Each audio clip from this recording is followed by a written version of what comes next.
Bonjour et bienvenue dans ce nouvel épisode de DevApps.be, c'est podcast consacré à l'actualité, au développement et à l'architecture des technologies.net. Nous sommes aujourd'hui le 27 octobre 2015, je suis Denis Voituron et je suis accompagné, comme d'habitude, de Christophe Peugnier. Bonjour Christophe. Oui, dis plus Peugnier, ça m'embête. Ça va, Denis, tu vas bien? Ça va. Bon, on a fait une belle émission la dernière fois. On a fait une superbe émission la dernière fois, Ça, c'est apparemment, intéressant. Ouais. et beaucoup de personnes, on a eu beaucoup de retours, donc beaucoup de personnes étaient quand même très contents de cet épisode. En fait, ouais. Non, c'était bien, David, il a fait une super explication. Et puis, je l'avais pas vu beaucoup de fois, ce type d'explication-là, sur, ce regard sur comment ça se passe chez Microsoft. Ouais, c'est vrai. Très intéressant en tout cas. Ouais, vraiment. J'espère qu'on pourra faire des sujets aussi intéressants très fréquemment. Et aujourd'hui, je suis également accompagné d'une troisième personne qui est Adrien Clairbois. Bonjour Adrien. Bonjour Christophe, bonjour Denis. Bonjour. Ça va bien? Ça va et vous? Ça va. Où sont tes parents, Adrien? Qui es-tu? Alors bonjour, je suis Adrien Clairbois, je suis un développeur .NET, un collègue à Denis qui travaille aussi chez Tracis et qui est passionné depuis quelques années de technologie web et technologie .NET et où j'ai pu apprendre beaucoup en compagnie de Denis, mais surtout encore plus récemment avec les DevApps. Et ça me fait vraiment plaisir que vous m'ayez invité à venir participer à votre nouveau DevApps podcast. On va voir aujourd'hui. Tu comptes nous parler de quoi aujourd'hui ? Alors aujourd'hui, je vais vous parler des technologies en temps réel sur le web avec ASP.NET Signaler. D'accord, bon, c'est un peu le temps réel avec son navigateur. C'est de la réponse avec le serveur. Avant que tu nous présentes ça, je voudrais faire juste un petit bref historique, mais alors vraiment très court, sur ce qui va nous amener à ce signalaire, d'accord ? Donc si un peu je reprends, dans les années 90, c'est un peu la naissance du web, du World Wide Web, on était dans un web assez statique, donc on recevait des informations sur un écran, et puis voilà, en gros, rien de bien spécial. En niveau échange de données entre le serveur et le navigateur. Dans les années 2000, on rentre en fait dans ce qu'on appelle l'ère où on a des technologies qui apparaissent comme Ajax, qui est l'asynchronous JavaScript NXML. Donc là, on voit apparaître un objet qui est le XML HTTP request, qui lui sert de machine qui va gérer la synchronisation entre la page web et le serveur. Donc moi j'en ai fait, c'était un peu parfois un peu une usine un petit peu embêtante, mais ma foi en une page JavaScript, tu faisais déjà ce système de requête qui permet d'éviter des rafraîchissements un peu parfois débiles sur des pages web, quoi. Des trucs un petit peu très moches, quoi. Alors après, on a vu apparaître d'autres choses comme Comet, qui est une nouvelle approche qui permet à un serveur web d'envoyer des informations au navigateur sans que celui-ci lui ait demandé. Donc là, on s'approche déjà un petit peu de ce que tu vas nous présenter. Alors, ça existe toujours, mais on a aussi le WebSocket qui, lui, en fait, il va passer par des canaux et des full duplex via le TCP.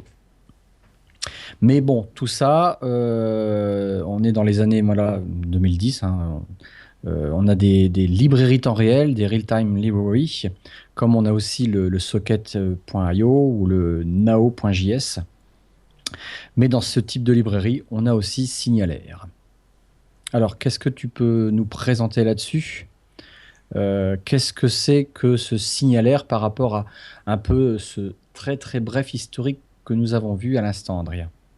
Alors, en grand résumé, Signaler, ça vient reprendre tout ce que le passé a appris. Donc, comme tu disais, les technologies de Comet, WebSocket, d'autres façons de travailler, et tout mettre en place pour pouvoir offrir aux développeurs un outil qui soit le plus complet possible et le plus performant afin de faire du temps réel facilement et de façon maintenable, je vais dire. Alors, notons que si on voit la page, que c'est un projet open source qui a été créé par deux employés de chez Microsoft, Damien Edwards et puis David Foley. Foley, oui, je ne sais pas, F-O-W-L-E-R, je ne sais pas si on dit Fowler. Donc, ils ont créé un projet en 2011 qui a été en pré-release, etc. Il est sur GitHub.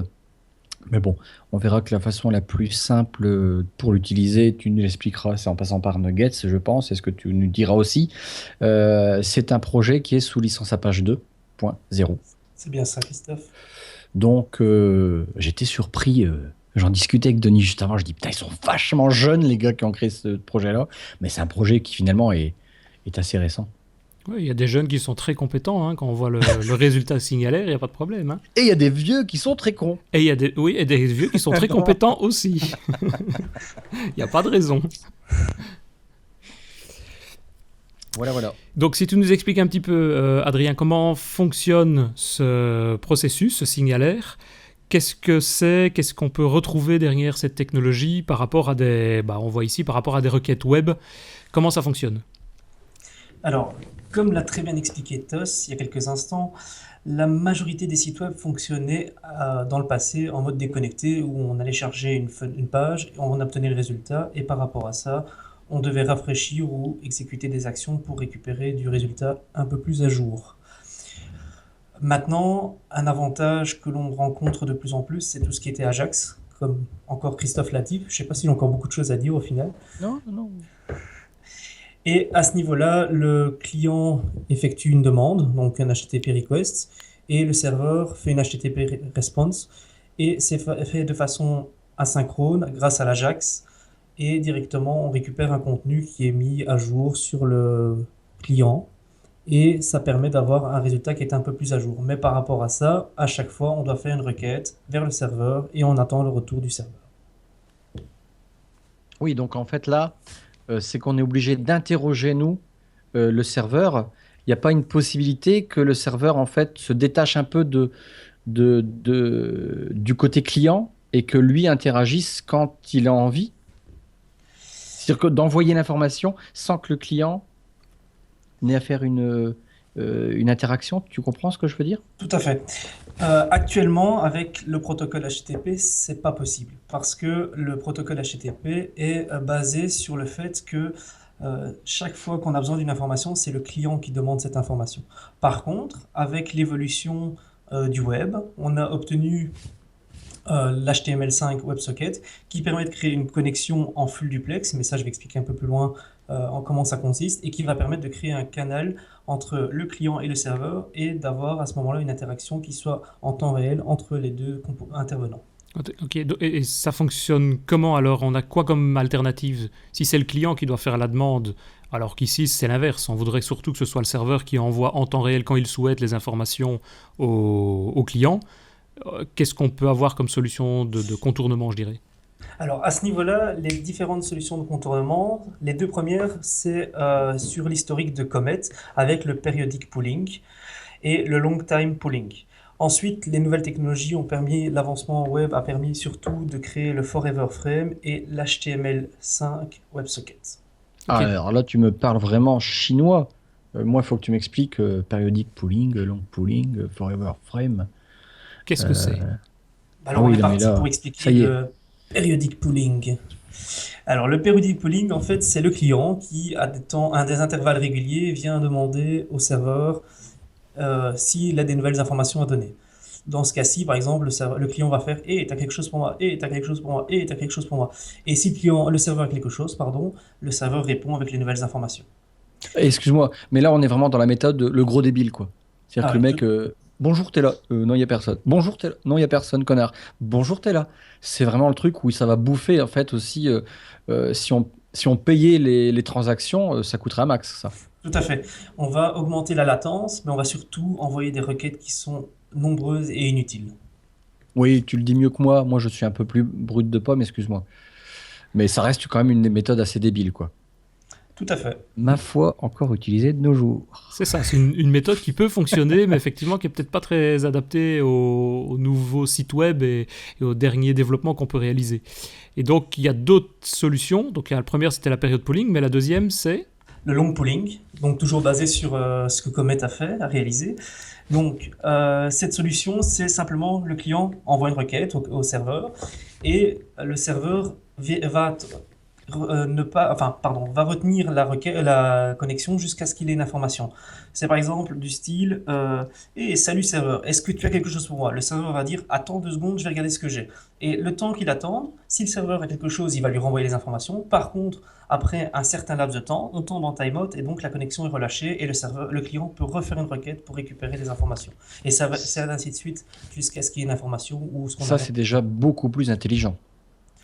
C'est Oui. beaucoup plus intelligent, mais on a encore du timeout qui peut arriver. On est d'accord, mais là, après, le client, je présume qu'il y avait des parades pour que, voilà, je reçois l'information en timeout, bon, c'est pas grave, je recommence. Maintenant, j'imagine que l'usine, s'il fallait tout programmer ça soi-même, c'est galère quand même, quoi. De toute façon, ma petite expérience, j'ai fait du client-serveur Winsock. Putain, je trouvais ça un petit peu grossier, entre guillemets, mais il faut tout faire soi-même en plus. Euh, Ouais, D'ailleurs, le Winsock, c'est du long période pooling par rapport à ton explication. Attends. Non, c'est pas ça. Non, non, pardon, excuse-moi, je te raconte des conneries. Non, On je est là pour réfléchis en apprendre, même hein. temps par rapport au terme que tu emploies et comment ça se passe. Non, j'envoie une requête et l'autre il retourne sur une information. C'est pas encore comme tu me l'expliques. Bah, le Windsock, il va arriver, je pense, après. Il y a juste maintenant le Forever Frame dont tu as parlé, c'est ça? C'est ça, on arrive après au niveau du Forever Frame. Le Forever Frame, en fait, attention à noter que le Forever Frame est utilisé uniquement sur Internet Explorer, parce que c'est Internet Explorer qui avait développé cette technologie-là, mais ça n'a pas été répliqué sur Chrome, Firefox, etc.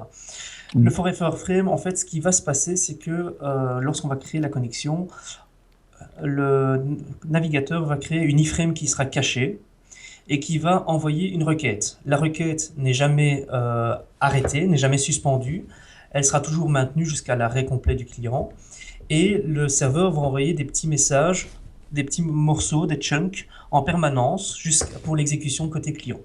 C'est très similaire à la solution précédente. Accepter Oui, Gallifrey. mais très limité finalement. La différence, c'est que la première connexion est maintenue et on travaille sur une connexion qui est parallèle à celle-ci. Il n'y a pas de timeout Il ici. n'y a pas de timeout à ce moment-là. Ouais, c'est ça. Mais on est bloqué à Internet Explorer. Tout à fait. Donc, Donc, une alternative. Vas-y, je t'en prie. non, non, je dis ça a été. C'est encore utilisé, c'est très peu, et ça le sera de moins en moins. Mais un gros inconvénient, c'est que c'était limité à Internet Explorer. Donc, par rapport à ça, on a dû créer des alternatives. Les alternatives, ça a été soit de faire de la régression vers le long pooling ou le period pooling, ou alors d'attendre l'HTML5 avec les WebSockets. Bon, et c'est complexe à mettre ça en œuvre? C'est pas ce qu'il y a de plus facile. D'accord.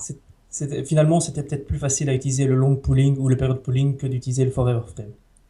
Mais on va voir que Signalair va quand même nous aider pour pouvoir mettre tout ça Bien en sûr, place. Ouais. Ok. Signalair va nous apporter toute une bibliothèque de fonctionnalités, et ça, on en revient dans quelques instants avec ça. Et Signalair va utiliser aussi le dernier mode qui est le mode HTML5 avec les WebSockets. C'est bien ça, oui. Donc, le WebSocket, c'est simplement une connexion en duplex, qui va permettre de se connecter au serveur. Une fois que le serveur est connecté, le client est connecté au serveur, des informations sont envoyées sur un canal de communication entre les deux, et ça va permettre de faire des events entre le serveur et le client. L'envoi d'informations est à ce moment-là presque instantané. Ok, donc effectivement ici si je résume, donc on a pour le moment 4 solutions techniques possibles. Le périodic pooling qui ressemblerait à ce qu'on a dit, c'est hey, t'as des infos pour moi et on fait ça toutes les secondes, toutes les 3 secondes. Il y a le long pooling qui lui va demander des informations, mais s'il y a un timeout, on va le laisser tourner jusqu'au moment où on soit l'info ou bien il tombe en timeout. Il y a le forever frame qui lui est adapté uniquement à Internet Explorer, donc c'est peut-être pas très très intéressant et très utile ici. Et il y a a priori le WebSocket qui est quand même celui qui est le plus utilisé, qui devrait être le plus utilisé sur l'HTML5. Sur l'HTML5 maintenant, et qui permet de faire vraiment de la communication serveur vers le client et pas uniquement dans l'autre sens, quoi. Ouais, de toute façon, ça a toujours été pour pallier au protocole HTTP. Tout à fait. L'inconvénient du HTTP, c'est que à chaque fois, on doit toujours interroger le serveur, alors que les solutions arrivent pour que les deux, une fois que la connexion est établie, puissent communiquer ensemble. Et donc Signalair, lui, qu'est-ce qu'il fait avec tout ça? Il intègre ça comment? Alors, Signalair, c'est une grosse bibliothèque, comme je l'ai déjà dit, et qui permet au niveau de... Comment? du développeur d'avoir des outils qui permettent d'utiliser par rapport à la solution qu'il a en course. Si le navigateur utilise le long pooling, il va l'utiliser et il va utiliser après les méthodologies qui sont adaptées par rapport au client.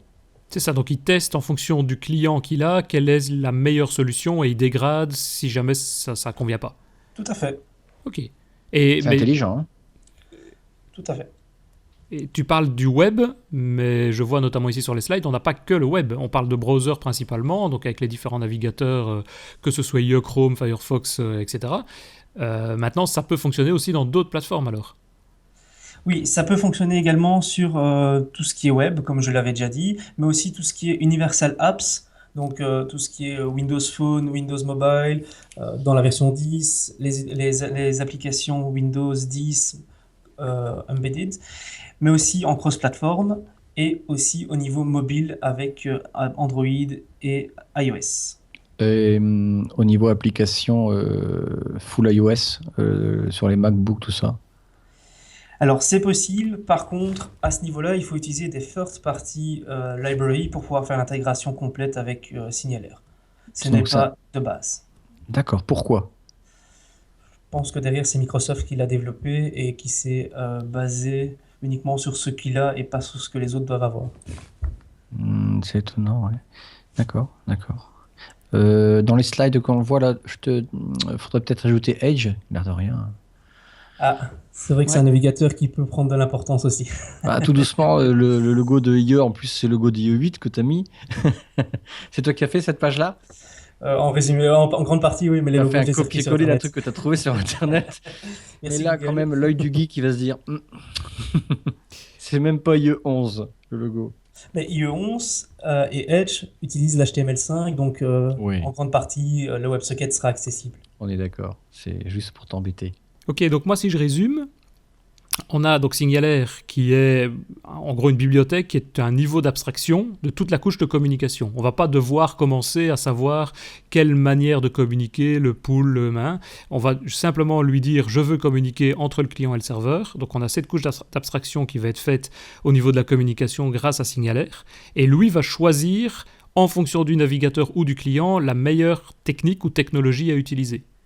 Okay. C'est bien ça. Par contre, juste un petit point à soulever, les WebSockets ne sont disponibles au niveau serveur qu'à partir de Windows Server 2012 ou Windows 8. Ok, ça côté serveur alors. Oui, côté serveur. Ok, mais côté client, si on parle des browsers, c'est compatible avec HTML4, HTML5. Et sur le serveur, on a besoin d'avoir un serveur .NET, si je comprends. C'est la bibliothèque étant .NET. Oui. Tu ne vas pas avoir un serveur Apache. Non, à ce moment-là, tu utiliseras une autre technologie, je pense. Et on peut changer de podcast également. Et le client doit être .NET aussi. Les librairies qui existent actuellement sont .NET, quoi. Les librairies clientes pour utiliser tout ce qui est Universal Apps cross-platform avec Xamarin sont en partie .NET. Par contre, le client web, c'est un client JavaScript classique. Ouais, c'est ça, ok. Bon, on va le voir par après, alors, comment on va pouvoir mettre tout ça en place en faisant quelques lignes de code. Pour des exemples d'applications, on va pouvoir donc utiliser Signalair dans, par exemple, un dashboard temps réel qui va m'indiquer mon suivi de voilà, ce que je suis en train de suivre sur mon dashboard, hein, la géolocalisation, etc. Des systèmes de push, de notifications. On est d'accord, ça va être assez pratique. Des applications collaboratives. Ben voilà, le planning que je suis en train de gérer, il faut absolument que j'utilise Signalair. Je vais être vraiment dans le cas de figure qui sera parfait, quoi. Les systèmes de barres de progression, donc ça c'est vrai que c'est intéressant, avoir directement une connexion avec ce qui se passe sur le serveur. Bon, puis bien sûr des graphiques temps réel et sans utiliser la techno Ajax. Bon, finalement Ajax tout doucement, il est toujours utilisé Ajax. On est d'accord dans les technos qui ne sont pas qui n'utilisent pas Signalair, quoique je me pose des questions, est-ce qu'on l'utilise encore beaucoup Ajax? Pas sûr. On l'utilise encore beaucoup, certains. C'est vrai, je ne suis plus de ce côté-là de la barrière, donc je ne peux plus te dire, mais moi je l'utilise encore un petit peu, mais derrière il y a du PHP et donc c'est de l'Ajax qu'à l'époque j'avais pris, puis finalement ça marche toujours bien. Mais pratiquement alors, comment on code tout ça?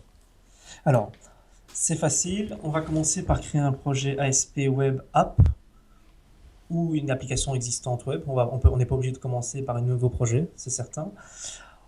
On peut utiliser côté serveur une application WebPF ou console parce que derrière, on va utiliser Owin, le célèbre Owin. Dans un deuxième temps, on va installer le package Nuggets. Pour ce faire, on va utiliser le package manager console et on va utiliser la commande install-package microsoft.aspnet.signaler. On va initialiser le Owin Startup Class.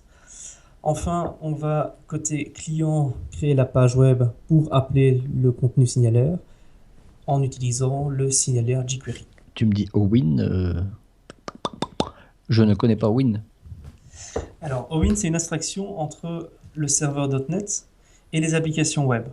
En découplant le serveur web de l'application, on permet de créer un logiciel intermédiaire pour le développement web. Et par exemple, une application peut s'auto-héberger sans avoir besoin d'un serveur IIS. D'accord. Ok, ça c'est côté serveur. Maintenant, tu parles aussi de signalaire.jQuery. C'est quoi, donc une extension du jQuery, de la bibliothèque jQuery standard alors? Tout à fait. Signalaire jQuery, c'est un plugin qui ajoute les fonctionnalités standards pour les communications au niveau de la bibliothèque signalaire. Ok. Donc- Donc ici, on crée un projet SPNet vide, on rajoute le package signalaire en gros, qui lui automatiquement va rajouter la bibliothèque Owin et on vient configurer la classe Owin Startup Class, on crée la page web, on rajoute le bon fichier JavaScript qu'il faut pour pouvoir communiquer avec Signalaire jQuery. Mais si on veut, pratiquement, si tu sais nous donner des exemples de lignes de code, pas rentrer trop dans les détails, mais à quoi ça peut ressembler en termes d'une ou deux lignes de code pour pouvoir mettre tout ça en place, pour voir si c'est compliqué ou pas.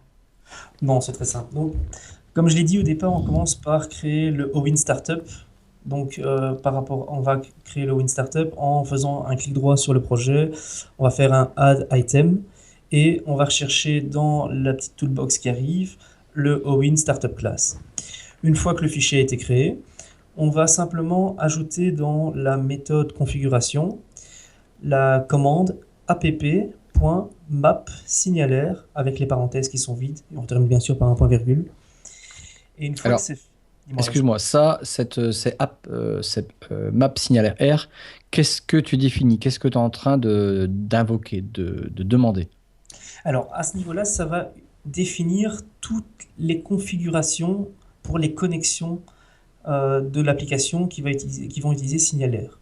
Donc, je vais prendre après l'exemple d'un hub pour un chat. Alors, Ça- un hub, c'est intégré dans Signalaire, hein. C'est un terme utilisé dans l'API Signalaire. C'est bien C'est ça. D'accord. Donc, en fait, il faut savoir que dans Signalaire, il y a deux types de connexions possibles. La première, c'est un persistent connection. Donc, ça va créer un point-to-point entre un client et un serveur. Un deuxième type, c'est celui qui est le plus important et le plus utilisé, c'est le hub. Le hub, ça va créer une porte d'entrée pour plusieurs clients en même temps et ça va permettre de créer des groupes, d'envoyer à tout le monde un message, de faire tout ce que l'on peut faire avec plusieurs utilisateurs en même temps. Alors, ok, donc là, on peut envoyer de la notification, mais est-ce qu'il est possible de ne pas, de n'invoquer qu'une personne, c'est-à-dire d'identifier, je peux imaginer que dans ma solution que je vais programmer, je suis moi-même sur deux machines avec deux applications et la même, j'ai le droit, d'ailleurs c'est le cas ici présent, Tout à fait. mais est-ce que toi tu es ailleurs avec ma même application, mais je veux pas que je veux t'envoyer une notification que à toi. Comment je peux t'identifier? Comment ça marche ça? Alors, chaque client qui s'enregistre dans un groupe ou même directement au niveau du hub a un identifiant qui lui est propre. Et donc, par rapport à ça, lorsque l'on veut envoyer un message directement à une personne, on peut directement l'invoquer ou lui envoyer directement un message par rapport à son identifiant. On va faire Comment un est-elle client. identifiée? Au niveau de C'est automatique, pour nous, développeurs, c'est Ah, Signalaire qui gère ça? c'est totalement automatique la création de l'identifiant. Par contre, après, il faut faire toute la logique pour récupérer l'identifiant et de bien dire cet utilisateur-là, à cet identifiant-là, on veut envoyer un message à cet identifiant-là. Mais toute la partie création d'identifiant, c'est totalement transparent pour le programmeur. Donc, en fait, quand on fait au niveau du code serveur, on va avoir client pluriel, hein, cliente, pas comment on lit, si ça se dit en anglais. Il y a le point all, ok, qui va automatiquement demander, qui est dynamique, mais du coup, on va avoir un point item, entre parenthèses, ce client-là, que je retrouve dans une sorte de liste, dans une collection, quelque chose comme ça. Alors, c'est clients.client. Et là, à Oui. ce moment-là, entre parenthèses, on vient lui définir l'ID du client sur lequel on veut contacter. Et après, on va lui utiliser la méthode que l'on veut invoquer directement chez le client en question. C'est Donc, on ça. pourra. Et si on veut envoyer à tout le monde, donc broadcaster à tout le monde, là je vois sur le slide, on fait clients.all.broadcastMessage, Voilà. et là ça part à tout le monde. Quand on Voilà. connaît la mécanique qu'il aurait fallu mettre en place derrière, c'est sûr que là, Signalaire déjà est intéressant à ce niveau-là, côté serveur en tout cas. Mais j'avais une question à te poser, Adrien. Alors, concernant, en fait, on parle du hub, mais est-ce que, voilà, tout à l'heure, tu as dit le mot groupe, tu t'es repris, tu as dit hub, mais dans un hub, je vais avoir plusieurs connexions. Je peux imaginer que j'ai une application, j'ai un scénario où il y a peut-être, je ne sais pas si on peut d'ailleurs, plusieurs hubs et des groupes dans les hubs ou inversement. Ce sont des groupes qui contiennent des hubs. Tu vois la mécanique que j'imagine là? Comment ça se passe à ce niveau-là? Alors, tout à fait. Mais écoute, dans ce cas-ci, on va reprendre notre exemple du chat. Donc, un chat, quand tu te connectes, tu as une zone publique où tout le monde est dedans. Donc, on a le client.all dans ce cas-ci. On peut envoyer des messages à chaque utilisateur. Donc là, c'est les messages privés. Et enfin, on a la partie groupe où on va dire, voilà, je veux rentrer dans un groupe. Donc, le client va vouloir s'inscrire dans un groupe. Donc là, on va créer une méthode qui va faire subscribe group, par exemple, avec le nom du groupe en paramètre. Et on va l'insérer dans un groupe. Et au moment où on veut envoyer un message à un groupe particulier, on va avoir la possibilité de faire un clients.group en spécifiant le nom du groupe pour un broadcast message. Et là, automatiquement, il va envoyer un message à tout le groupe, du moins à toutes les personnes qui sont inscrites dans ce groupe-là. Donc, d'accord. Ça veut dire que au niveau d'une application, en fait, on a le hub, on n'a qu'un hub, et en fait, si on veut, on peut avoir des groupes de personnes. C'est C'est ça ça? qu'on veut. Voilà. Maintenant, tout dépend aussi du besoin, parce qu'ici, c'est un chat. On n'a pas besoin d'avoir 50 groupes, de 50 hubs, pardon.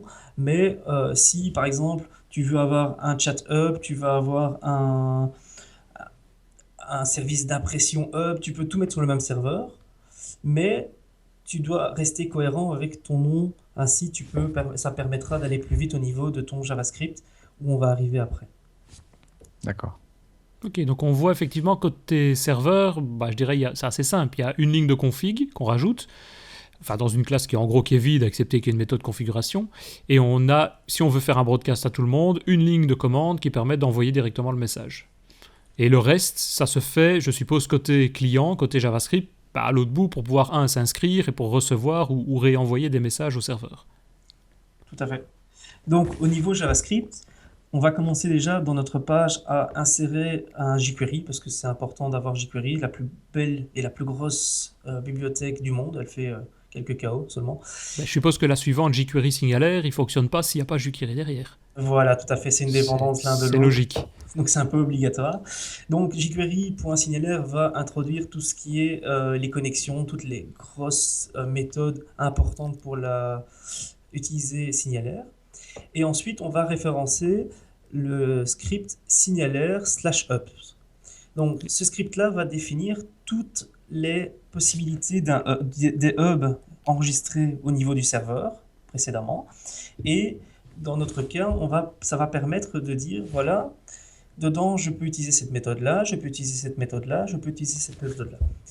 Il faut savoir également que Signalaire, c'est basé sur des événements. C'est-à-dire que au niveau du client, il ne va pas se mettre en permanence à attendre une réponse de quelque chose. Il va plutôt dire, quand je me bind sur un événement, je vais dire, quand tu as quelque chose, je vais l'utiliser. Mais pas attends, j'attends jusqu'au moment où tu as quelque chose.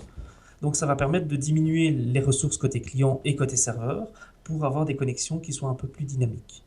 Après, pour l'utilisation, donc on va simplement définir le hub, le chat en question. Donc pour ce faire, on va créer une variable qui s'appelle chat égale $.connexion.chatHub. Donc le chat hub, c'est exactement ce qu'on avait défini côté serveur. On va démarrer cette connexion par la commande $.connection.hub.start. Donc je t'interromps, donc ça veut dire ici, comme tu fais donc le jQuery.connection.chathub, la classe ou la propriété chathub qu'on utilise ici, Elle s'appelle comme ça parce que côté serveur, on a défini une classe qui s'appelle chat. Voilà, et c'est la partie, il est stipulé plus haut, signalaire/hubs des scripts qui va référencer cette propriété-là. C'est ça. Qui Donc va la- le serveur, le signalaire côté serveur, génère du code JavaScript dynamiquement, mais qui est adapté en fonction du contenu. C'est pas simplement je te donne des paramètres, etc. Il va vraiment créer à ce moment-là, en quelque sorte, une sorte de classe ou du code correspondant au serveur et à la classe et aux éléments qu'on a placés sur notre serveur à nous. Voilà, tout à fait. Et c'est dans cette partie-là, qui est totalement intransparente pour l'utilisateur, qui va être fait tout ce qui est décision du type de connexion à utiliser. Si ça va être du WebSocket, si ça va être du long pooling, du period pooling. C'est ça, ouais, ok. C'est puissant, ça. Oh. C'est pas mal, hein. Une ligne de code, on s'imagine pas tout Ah ce oui, qui peut se c'est passer derrière, impressionnant. quoi. Mais comme le speaker précédent dirait, ça envoie du pâté. Ça envoie du pâté. Ah ouais, non, mais c'est... Moi, ça me fascine. D'arriver à ce niveau de simplification, tchou.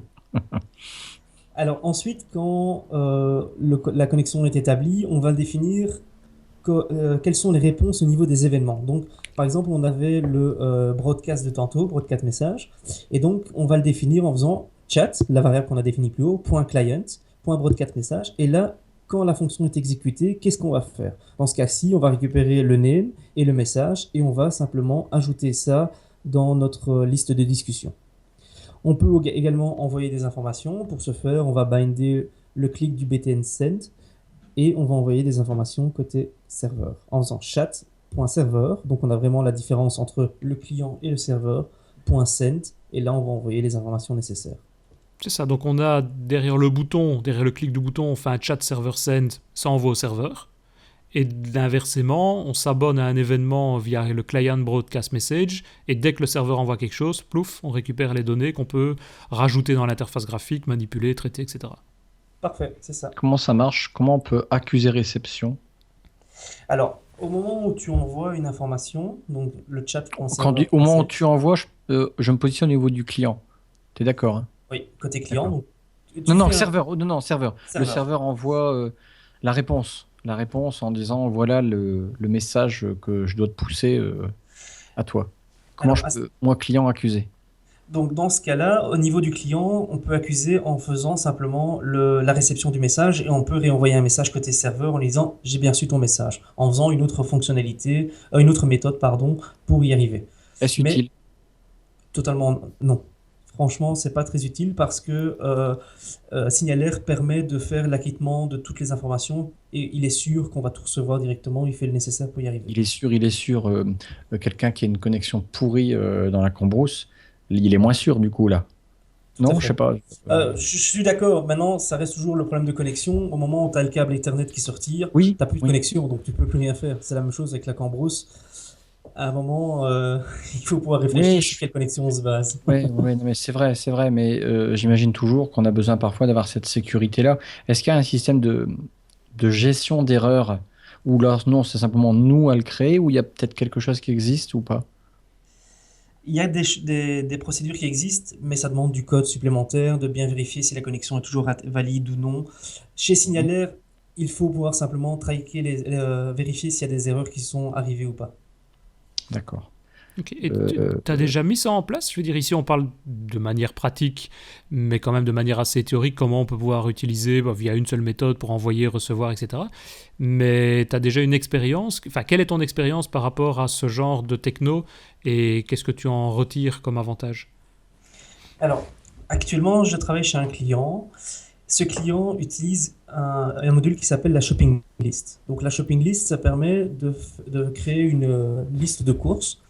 Et une fois qu'on est sur le client côté web, on vient mettre toute sa liste de courses. Automatiquement, grâce à Signalaire, chaque produit qu'on ajoute se retrouve directement synchronisé sur le serveur.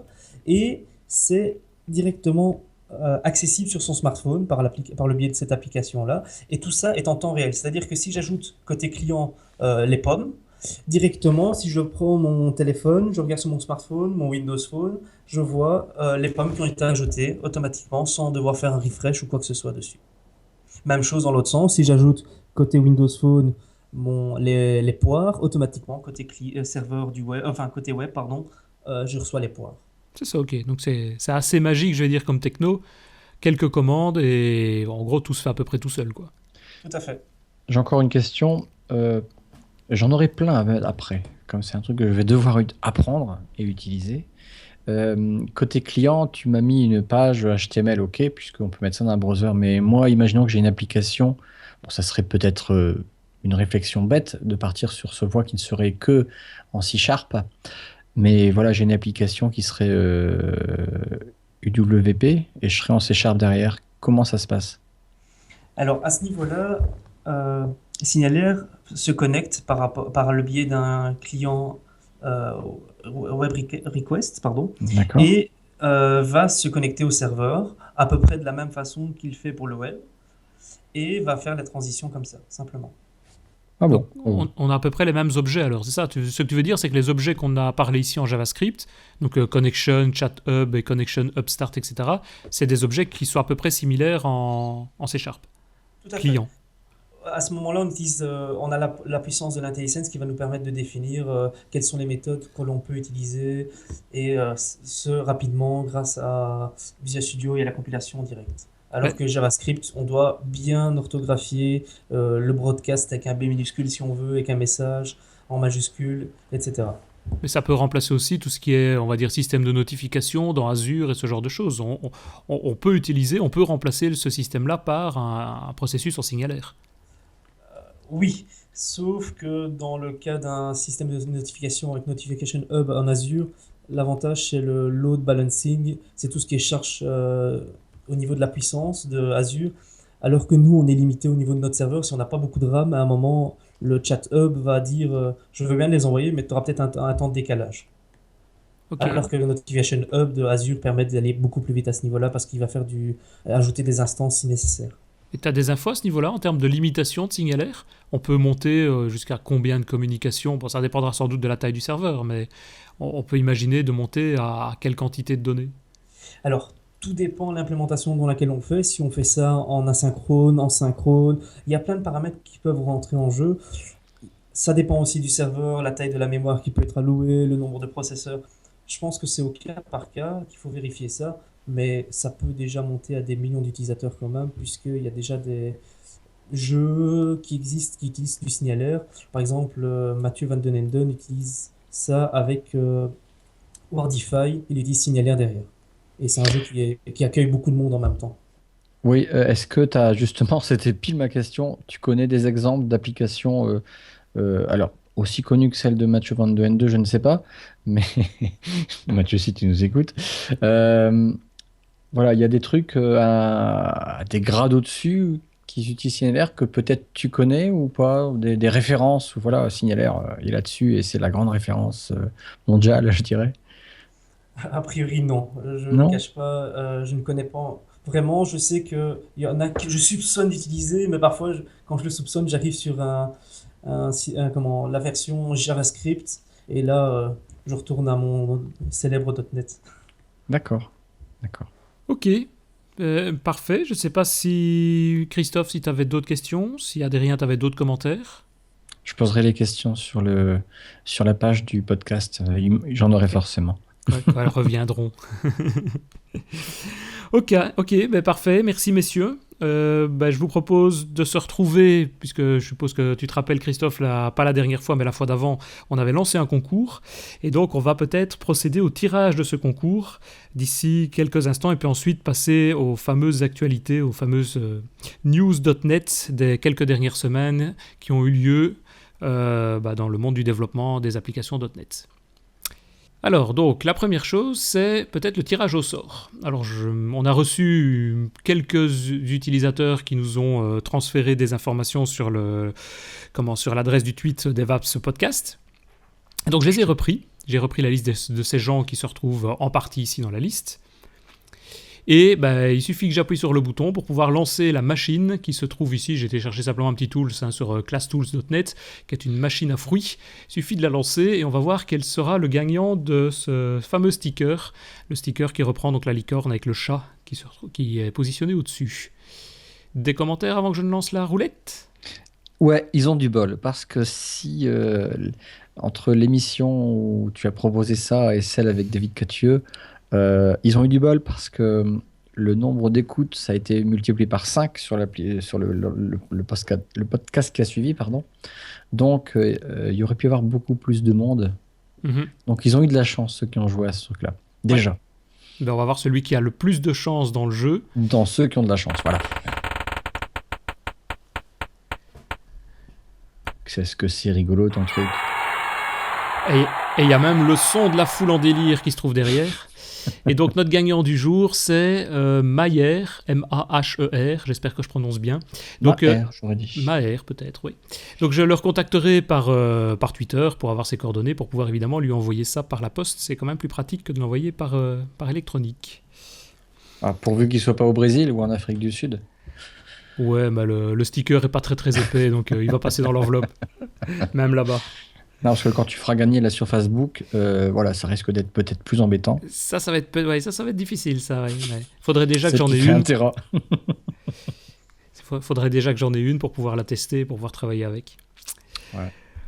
Ok, et ben voilà. Je vous propose peut-être, s'il n'y a pas d'autres informations, d'autres commentaires, de passer à la deuxième partie du podcast, donc les actualités.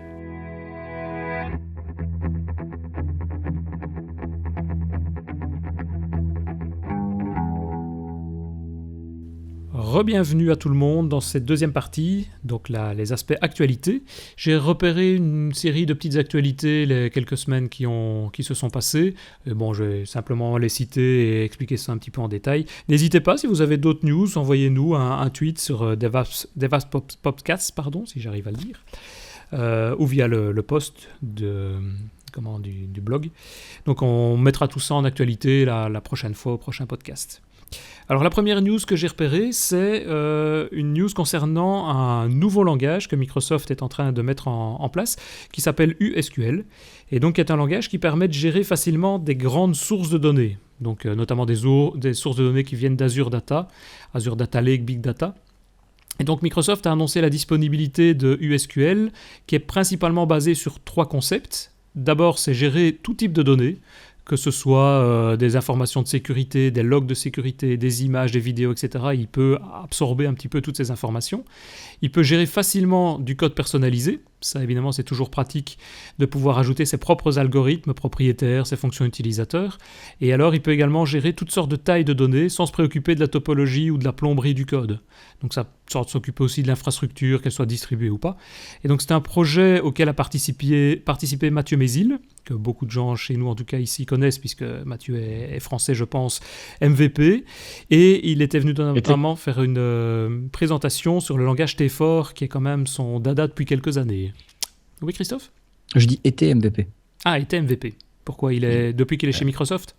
Ah bah tu peux pas être MVP Microsoft. Et Microsoft en même temps. C'est vrai que maintenant, il se trouve maintenant à Seattle, donc il travaille à mon avis dans ses équipes consacrées à ce langage USQL.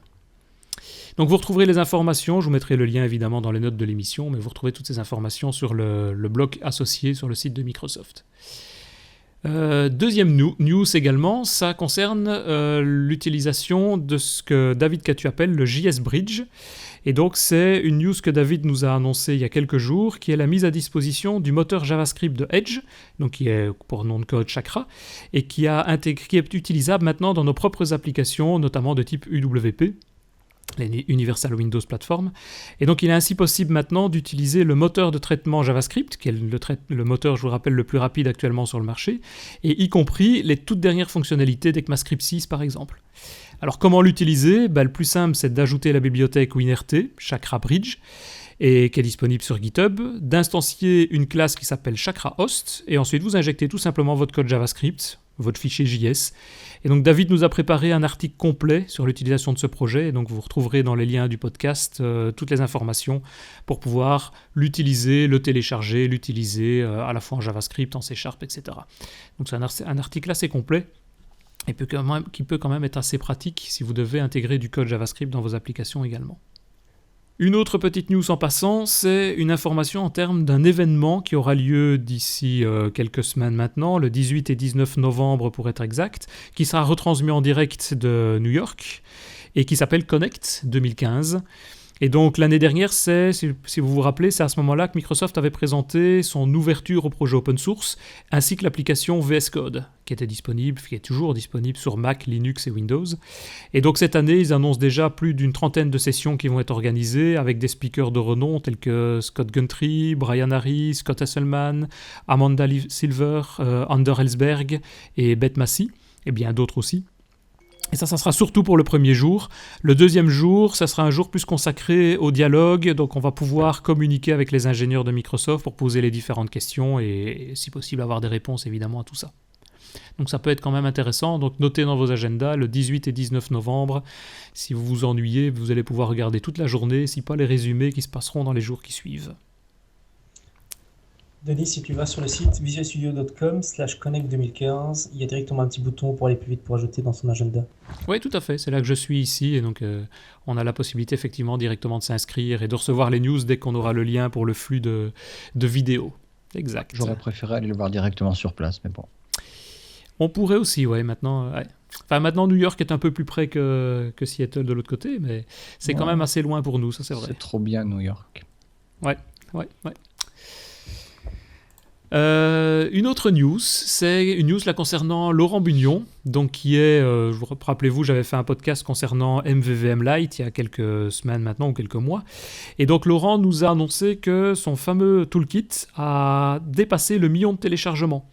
Donc moi c'est un framework en tout cas, enfin un toolkit plus exactement, que j'utilise maintenant dans tous les projets, et donc je trouvais intéressant simplement de faire passer cette information de ce nombre de téléchargements. Donc c'est pour dire juste que je ne suis pas le seul non plus à l'utiliser. Il y a quand même pas mal de gens qui le mettent en pratique maintenant dans leurs projets. Et si ce n'est pas encore le cas chez vous, je vous conseille de vous y intéresser et de l'utiliser dans tous les projets, que ce soit des projets de type WPF, de type tablette, phone, etc.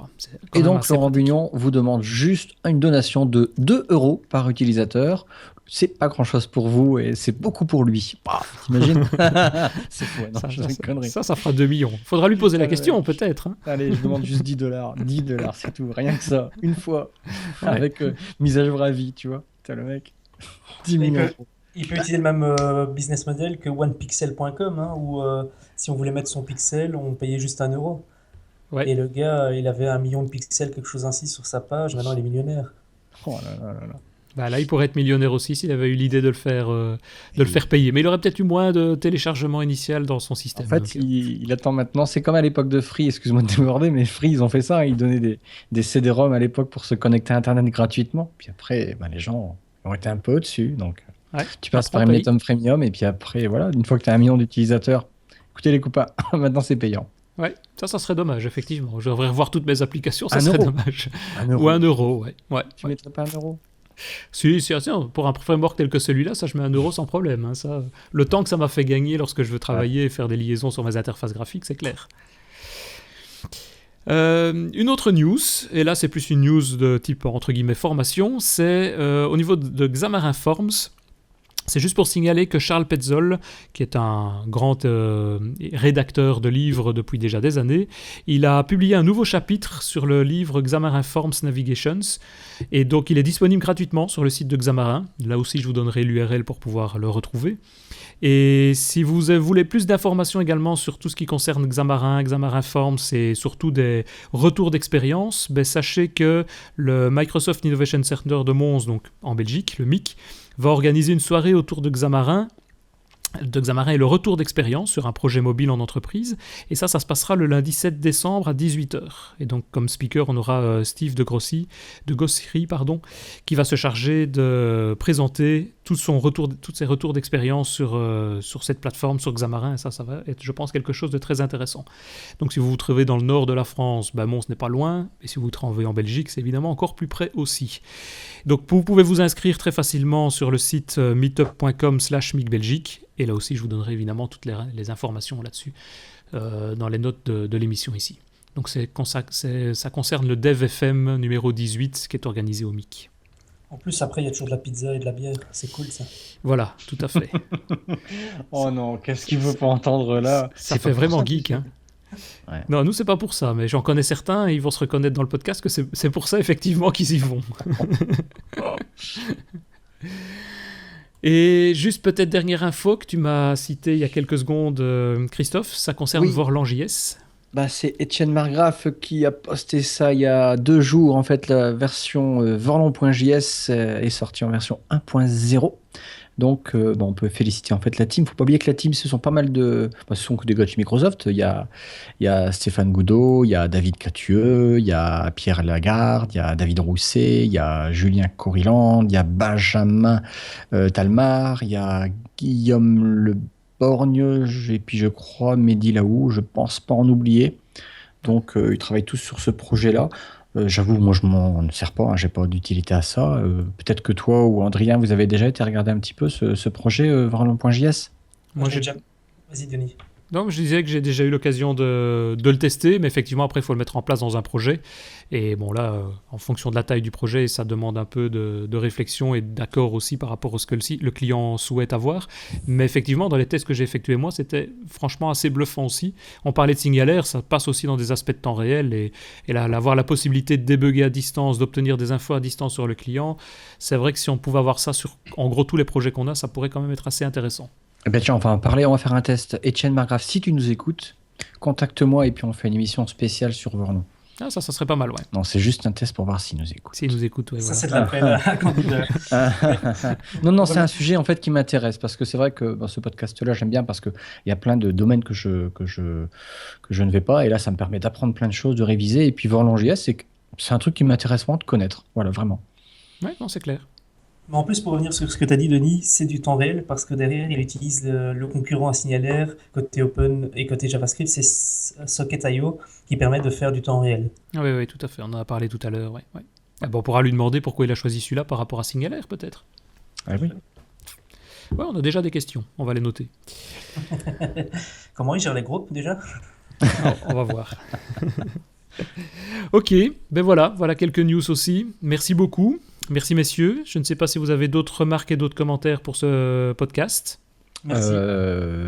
Merci à Adrien en fait de partager ton expérience et puis notez qu'on va retrouver le Dev Days 2015 le 1er décembre à Mons. Donc il y aura plein de belles choses. Il y a une surprise qu'on n'a toujours pas dévoilée. Je ne sais pas encore pourquoi d'ailleurs. Est-ce que Bref. c'est une surprise? Pas peut-être finalement. Non, mais il y a un truc qui est très très gros qui est même pas dans les cartons, qui est prêt, mais on communique pas encore dessus. Ouais. Donc n'hésitez pas à venir vous inscrire sur le site devdays.be. Je pense que les early birds s'arrêtent prochainement, Christophe. Oui, je pense que c'est dans fin 3 jours. Dans 3 jours. C'est fin du mois, il me semble, de mémoire. Donc voilà, va pour pas les trop étudiants, tarder. c'est gratuit, mais voilà, je pense que ça mériterait de s'inscrire parce que la surprise est de taille quand même. Moi, je suis impatient d'y aller, d'y être en tout cas. Oui, moi aussi, ouais. Non, mais ça va être encore un bel événement cette année. Donc voilà, le 1er décembre, n'hésitez pas. Non, cherche pas. Je vois que Denis regarde sur la page. Non, l'information, le gros truc n'est pas mis. Là, il y a 7 speakers. Le 8e, enfin, le 8e, ils vont être plusieurs. C'est une team, si tu veux, TEAM, qui n'est pas présente. Et l'Early Bird, c'est bien au 31 octobre. Oui, c'est ça, c'est ce qu'on voit sur le site, effectivement. En fait, Moi, je pense que 25 pour la surprise qui va être présentée, je crois qu'on pourrait mettre les entrées à 400 €. Les gens viendraient, pour vous dire. Là, t'es en train de nous annoncer une première européenne ou belge, là, on dirait. On n'est pas loin. Alors, on va encore attendre quelques jours. Hein. Ils vont pouvoir nous l'annoncer, cette surprise, d'ici quelques temps, à mon avis. J'espère, en tout cas. Moi, Ouais, j'adore, c'est le chiffre. C'est les chiffres qui, au départ, c'est 1475 bières bues. Alors, tu peux le dire en français, parce que, voilà, je sais. 1475. Ça Ouais. fait très belge. Ah, excuse-moi, 1475 bières Oui, bues. mais sachant que vous avez raison, ami belge, hein, c'est comme ça qu'on devrait le dire. Mais bon. Ah, Et sur le site, c'est écrit en anglais. Bah oui, parce que, voilà, il y a des francophones, il y a des néerlandophones, vous dites. c'est ça, oui. Voilà, il faut un peu satisfaire tout le monde et je trouve qu'on a cherché une langue. Qu'est-ce qui pourrait être une langue internationale? Et puis on est tombé sur l'anglais. C'est mieux. C'est un peu la langue des développeurs aussi. Hein. Donc c'est David Rousset qui va faire avec je sais plus, descend les Andy speakers. Whitley. Voilà, qui va faire la keynote au départ. Et après, non, il y a des super speakers. On a pas mal d'MVP. Et puis, bon, il y a des sessions qui vont être en anglais et en français, comme David Rousset fait la keynote qui sera en anglais, bien évidemment, au départ. Et après, il fait sa session en français, par exemple. Mais il y aura un peu de tout. En plus, ce qui est génial cette année, c'est que vous avez intégré un système pour faire son planning à l'avance. Donc déjà, Ouais. de dire, voilà, je vais aller sur cette session-là, je vais aller sur celle-là, ça va être Là, cool. c'est bien ça, ouais, c'est bien foutu. On s'est inscrit sur un site pour avoir ça, là. C'est très très bien, très très chouette. Moi, le mien est déjà fait, hein. J'attends déjà. Moi, je suis déjà inscrit aussi. Gardez-vous une place pour un événement. Ouais, À quelle heure? Je sais pas. ça on verra. Ok, ben voilà, merci bien. À la prochaine fois pour un nouveau podcast d'ici 2 ou 3 semaines. À bientôt. Bientôt. À Merci. bientôt.